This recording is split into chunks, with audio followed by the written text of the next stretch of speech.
Okay, good morning YouTubers.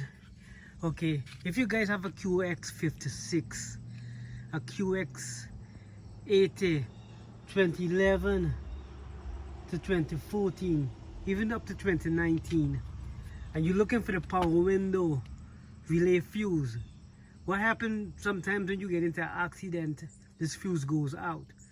Okay, it's not behind the steering wheel. Some people misinform you where the location is.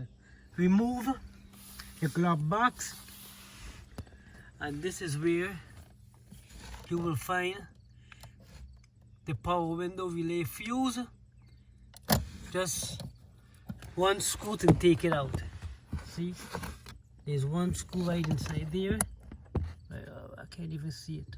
One screw right inside there, and it comes out. You unplug it and you change it, and your window should be back in action.